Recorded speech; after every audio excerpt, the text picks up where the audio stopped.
Sahabat Rema yang terkasih, hari ini Senin 3 Agustus 2026. Kita akan mendengarkan Injil Matius bab 14 ayat 22 sampai 36.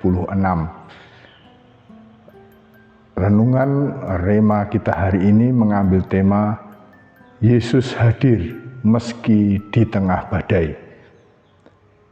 Bacaan Injil yang akan kita dengarkan mengisahkan Yesus yang setelah memberi makan banyak orang, ia berlayar bersama para muridnya, tetapi ia minta untuk pergi sendiri ke gunung untuk berdoa.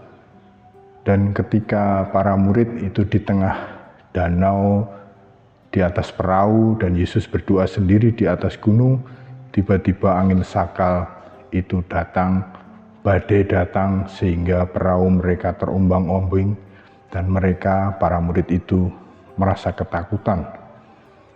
Kemudian Yesus hadir dengan berjalan di atas air, datang kepada mereka yang berada dalam ketakutan, kekhawatiran karena angin badai atau angin sakal tersebut. Para sahabat Rema yang terkasih, gambaran ini menunjukkan situasi yang sebenarnya sangat dekat dengan kita. Yang pertama, badai, angin sakal, menandakan bahwa banyak hal dalam kehidupan kita itu seringkali berada dalam badai. Badai bisa berarti kesulitan, bisa berarti kekhawatiran yang besar, atau juga situasi kedukaan, penderitaan. Dan dalam situasi itu seringkali kita merasakan betapa mungkin Tuhan sangat jauh dari kita. Kita tidak melihat bahwa Tuhan sebenarnya juga hadir datang kepada kita. Seperti Petrus dan juga para murid yang kemudian ketika melihat Yesus berjalan di atas air, mereka melihat seperti ada hantu gitu ya. Hantu. Mereka tidak melihat bahwa itu Yesus yang hadir di tengah mereka. Dan hal yang kedua yang jelas sekali bahwa Yesus hadir di tengah badai itu.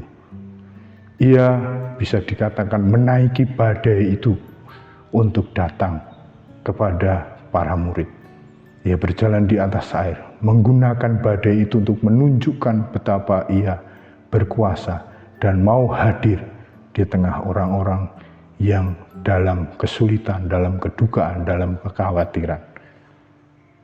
Maka para sahabat Rema yang terkasih, semoga gambaran Injil yang hari ini kita dengarkan memberikan ketenangan kepada kita semua.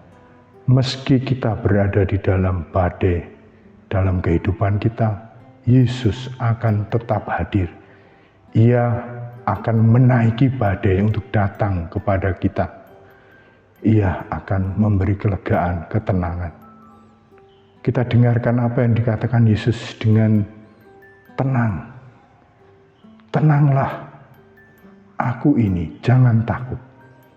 Perkataan Yesus ini semoga menetap dalam hati kita, meski kita berada dalam kesulitan, kekhawatiran, atau kedukaan. Ia pasti akan hadir, bahkan dalam badai itu. Mungkin kita akan tidak segera dapat memahaminya, kita tidak akan segera dapat melihat Yesus secara jelas, konkret, atau cepat. Karena ia dalam bacaan Injil juga katakan datang pada jam 3 pagi. Mungkin pada saat puncak kekhawatiran kita, puncak penderitaan kita, ia akan tetap hadir. Maka sekali lagi, kita perlu untuk tenang. Kita dengarkan apa yang dikatakan Yesus. Tenanglah, ini aku, jangan takut. Para sahabat Rema yang terkasih, semoga keluarga Kudus Nazaret selalu juga menyertai kehidupan kita. Semoga Allah, Bapa yang Maha Kuasa memberkati saudara sekalian, Bapa dan Putra dan Roh Kudus. Amin.